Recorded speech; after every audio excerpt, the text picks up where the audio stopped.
여러분 안녕하십니까. 5월 11일 월요일 넘치는 우리 교회 매일 묵상을 시작하도록 하겠습니다. 오늘 본 말씀은 창세기 40장 1절부터 23절까지 말씀입니다. 주일 잘 보내셨나요? 선포되어진 말씀이 우리들의 삶에 영향을 미쳐서 우리도 하나님 아버지의 마음을 알아가는 또 닮아가는 그런 삶을 살아가기를 간절한 마음으로 기도하겠습니다. 창세기를 우리가 많이 읽었죠. 왜냐하면 성경 읽어야겠다라고 시작하면 딱 있는 게 창세기니까. 창세기의 스토리들을 비교적 많이들 알고 계세요. 그래서 창세기를 재밌게 묵상한다고 하시는 분들이 여러분이 계시더라고요. 참 좋은 일입니다. 꼼꼼하게 말씀을 꼭꼭 씹어 먹으면 그 말씀 안에서 정말 새로운 맛들이 여러 맛들을 맛볼 수 있다라고 생각합니다. 요셉의 일생 우리가 너무 잘 알죠. 요셉이 보디발 장군의 집에 끌려갔던 일 다 알아요. 오늘 본문도 다 아는 겁니다. 어떻게 하냐면 요셉이 감옥에 갇혔어요. 누명을 써가지고 거기서 술 맡은 관원과 떡 맡은 관원을 만납니다. 교회를 잘 안 다녔던 분들은 이 내용이 되게 새롭고 신선하겠지만은 교회를 오랫동안 다녔던 분들은 이 이야기를 수도 없이 들었어요. 주일학교 때도 들었고 또 어디 설교 때도 들었고 되게 많이 들었을 거란 말이에요. 그럼에도 불구하고 오늘 읽고 오늘 묵상한 이 말씀이 오늘 우리에게 새롭게 다가와야 날마다 하나님과 교제하는 그런 삶을 살 수 있다라는 것이죠. 오늘 이 말씀을 한번 꼼꼼하게 묵상해 봤으면 좋겠습니다. 1절에 보면 그 후에 애굽 왕의 술 맡은 자와 떡 굽는 자가 그들의 주인 애굽 왕에게 범죄한지라 이렇게 얘기합니다. 누가 나오냐면 술 맡은 자와 떡 굽는 자가 나옵니다. 술 맡은 자는 우리나라의 기미상공으로 생각하시면 됩니다. 임금님에게 음료나 혹은 밥이 올라왔어요. 그럼 먼저 맛보는 사람이 있잖아요. 우리는 그걸 기미상공이라고 불렀단 말이에요. 왜 그렇게 맛을 봅니까? 그렇게 맛을 보는 이유는 혹여나 독을 탔을까봐 독살의 위험 때문에 그렇게 미리 먹고 죽어도 되는 사람을 만들어 놓은 거죠. 근데 이런 여러 가지 방법들을 써서 그걸 먹는 사람은 안 죽고 이 왕만 죽이는 이런 것도 얼마든지 사용할 수 있는 거잖아요. 그러니까 어떻게 합니까? 이 음식을 만드는 사람 그리고 술을 담당하는 사람은 굉장히 신임을 얻는 사람이라는 거예요. 바로 옆에서 그 최측근에서 왕을 보필하는 그런 사람이라는 거죠. 그런데 그 사람이 술 맡은 사람과 떡 굽는 사람이 애굽 왕에게 범죄를 했어요. 범죄를 해가지고 친위 대장이었던 이 보디발의 집에 갇히게 되는 겁니다. 근데 여기서 요셉이 이 보디발의 명령을 받고 이 두 사람에게 수종을 든단 말이에요. 여기 수종 든다고 나오는데 4절에 보면 친위 대장이 요셉에게 그들을 수종 들게 하며 요셉이 그들을 섬겼더라. 그들이 갇힌 지 여러 날이라 이렇게 합니다. 지금 상황을 설명해 보면 술 맡은 자와 떡 굽는 자가 바로에게 범죄했어요. 뭔가 잘못했다는 거죠. 그래서 감옥에 갇혀 있는 겁니다. 그런데 아직 형이 확정된 게 아니에요. 이 사람들은 지금 미결수라는 거죠. 그래서 형을 기다리고 있기 때문에 이 친위 대장이 요셉에게 그들에게 수종을 들어라 라고 이야기를 하고 있는 거죠. 그래서 그 사람들과 이게 수종을 들고 여러 날을 지냈어요. 그런데 어느 날 요셉이 가보니까 두 사람이 마음에 근심이 가득한 얼굴로 있는 거예요. 그래서 왜 그렇게 근심이 가득하냐고 물어보니까 꿈 얘기를 하는 겁니다. 오늘날 우리는 꿈 꾸면 뭐라고 그래요? 그냥 개꿈이에요 이렇게 얘기하잖아요. 그런데 이 당시 문화는 꿈은 신의 계시를 아는 통로로 사용되어졌습니다. 뿐만 아니라 요셉도 꿈을 통해서 자신이 어떻게 될 것인가를 그때는 몰랐지만 어쨌든 이렇게 들었단 말이에요. 그러니까 이걸 어떻게 하냐면 꿈을 꾸면 그 꿈을 가지고 와서 해석을 하는 거죠. 그 해석하는 사람들이 있었다라는 겁니다. 그 사람들이 점쟁이이기도 하고 술사라고 불리기도 하고 어쨌든 꿈을 꾸면 그 꿈을 듣고 해석해 주는 사람이 있는 거예요. 나중에 이제 다니엘도 이제 이런 그 꿈을 해석하는 일들을 하는 것들을 본단 말이에요. 그러니까 꿈을 꾸면 누군가로부터 해석을 받고 그 꿈이 자신을 향한 신의 계시라고 여겼다라는 거죠. 오늘날은 그럼 어떠냐? 오늘날 꾼 꿈은 우리에게 의미가 있느냐라고 물어보신다면 꿈이 어떤지 저쩐지는 잘 모르겠는데 저는 꿈보다 더 확실하게 하나님의 뜻을 알 수 있는 방법이 있기 때문에 꿈을 딱히 믿거나 이러진 않습니다. 그리고 저는 아직도 꿈을 꾸면 이렇게 뭐 말씀이 열리거나 이렇게 보여야 되는데 그렇게 하지 않고 지금도 총 들고 뛰어다니면서 뭐 전쟁하는 이런 꿈을 꾼다던가 뭐 하늘을 날아다니는 꿈을 꾼다던가 이런 꿈을 꾸기 때문에 대부분 꿈을 그냥 웃고 넘기는 경우도 많이 있고 365일 중에서 꿈이 기억나는 날은 하루나 이틀 정도밖에 안 되기 때문에 딱히 꿈을 잘 이렇게 믿는 편은 아니긴 합니다. 그건 제 경우인 거고요. 오늘 이 요셉과 함께 있었던 술 맡은 자와 떡 굽는 사람, 이 두 사람은 어찌되었건 간에 이 꿈을 신의 계시라고 믿었던 거예요. 그래서 이것을 해석할 줄 사람이 없으니까 근심하고 있었던 거죠. 그때 요셉이 뭐라고 이야기를 하냐면 8절에 그들이 그에게 이르되 우리가 꿈을 꾸었으나 이를 해석할 자가 없도다. 요셉이 그에게 이르되 해석은 하나님께 있지 아니하나이까 청하건대 내게 이르소서라고 이야기를 합니다. 꿈을 해석하는 건 누구에게 있다는 거예요? 하나님에게 있다는 거예요. 왜냐하면 꿈을 꾸게 하신 분도 하나님이시기 때문에 지금 그 얘기를 하는 거거든요. 그러니까 이 요셉이 이 두 사람에게 자신에게 꿈 이야기를 해보라고 합니다.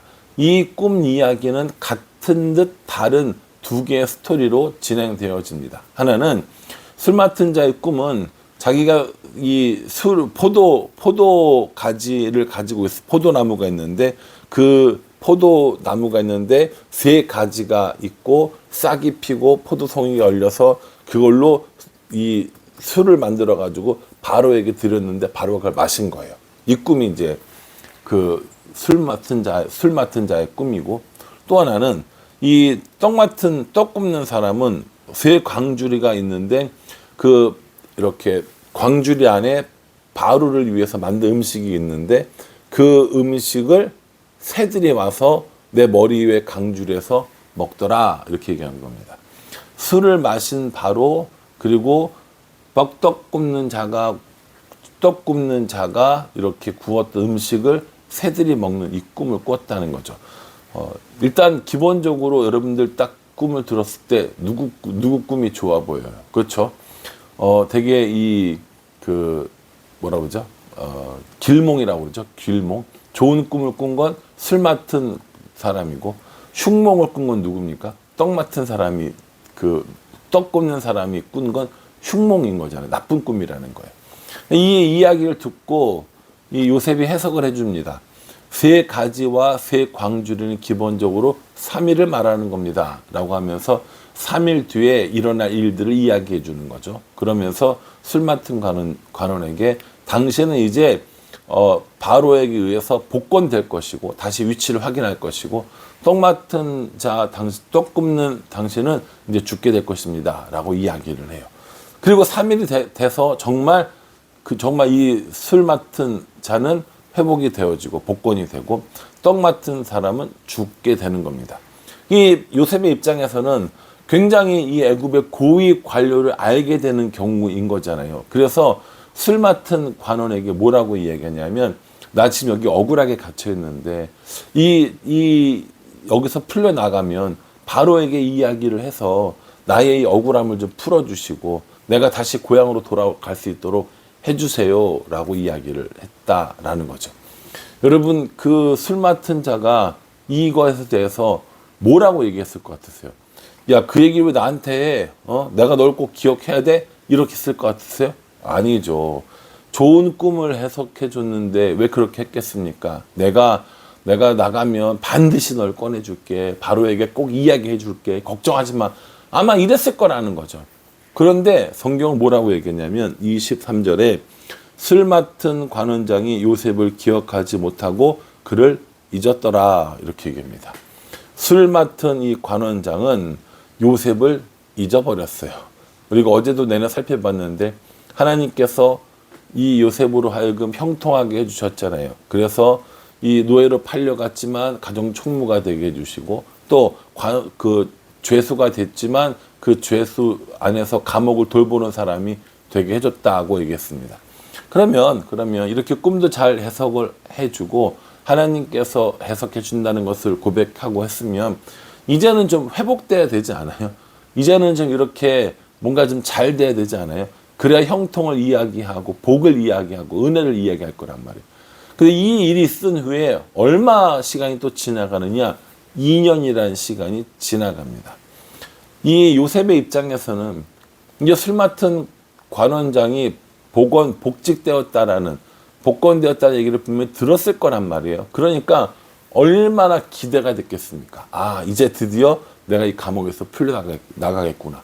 나의 억울함이 풀어지겠구나. 내가 이제 집으로 돌아갈 수 있겠구나. 오만 생각을 다 했을 거 아닙니까? 그런데 뭐예요?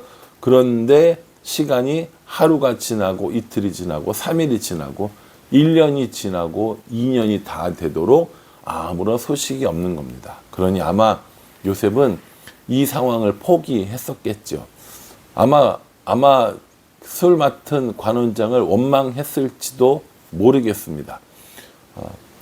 그런데 우리의 그 원망, 우리의 한숨 그 사이에 하나님께서는 여전히 요셉을 향한 일들을 진행하고 계셨어요. 그게 어저께 뭐라고 그랬습니까? 그게 형통이라고 그랬잖아요. 잘 살고 문제가 해결되고 아무 일도 없고 걱정도 없고 근심이 없는 그런 삶이 형통이라고 이야기한다면 믿는 사람들 중에서도 형통의 삶을 사는 사람은 아마 아무도 없을 겁니다. 우리 교회도 저와 여러분 모두를 포함해서 그렇게 아무런 걱정도 없고 근심도 없고 한숨도 없고 아픔도 없고 괴로움도 없는 그런 삶을 사는 사람이 있을까요? 아니요. 저는 없다고 생각합니다. 저는 이제 성도들의 기도 제목들이나 상황들을 많이 이제 보고 듣고 하잖아요. 그러면 참 겉으로 보기에는 행복해 보이는데 겉으로 보기에는 아무 문제 없어 보이는데 저런 아픔이 있구나, 저런 슬픔이 있구나 라고 하는 거를 참 많이 알고 경험하게 됩니다. 교회에서 만난 얼굴은 웃는 얼굴이고 좋은 얼굴이고 괜찮은 얼굴이었단 말이에요. 그런데 여러 가지 일들로 인하여서 마음이 많이 상해 있고 힘들고 고통당하는 사람들이 여전히 우리 주위에 있어요. 우리 주위에만 있습니까? 우리는 안 그래요? 나는 안 그렇습니까? 우리 똑같다라는 것이죠. 그러니 우리가 여기서 한번 진짜 곰곰이 생각해 봐야 할 것들이 있습니다.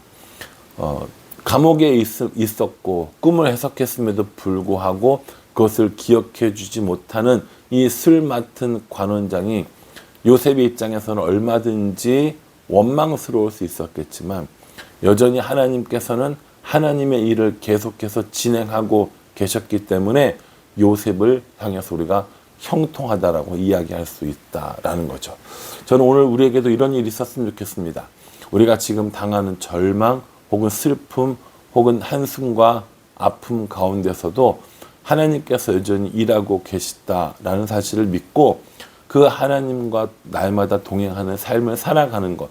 그래서 결국에 뭐가 되냐면 하나님의 뜻을 알게 되고 하나님이 세우시는 그 세우심으로 인해서 최후의 승리를 얻는 것, 그것이 우리들의 즐거움이라는 거죠. 고통당하고 있을 때 그래 두고 보자. 이 고통이 끝날 때가 있을 거다. 아픔과 한숨과 눈물이 있을 때 그 아픔과 한숨과 눈물이 영원한 것이 아니라 언젠가 그것이 끝나고 다른 사람이 우리를 향해서 그때도 하나님이 일하고 계셨어. 그때도 저 사람은 형통한 사람이었어. 이런 이야기를 들었으면 좋겠다는 거죠.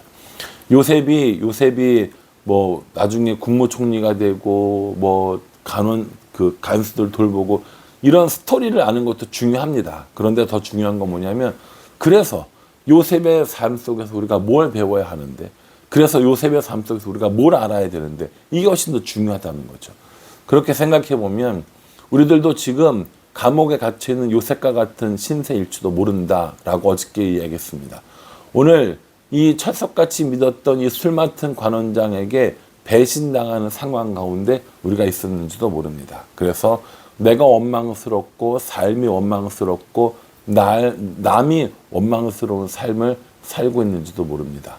그럼에도 불구하고 여전히 하나님께서 우리를 위하여 일하고 계신다는 사실을 기억했으면 좋겠고요.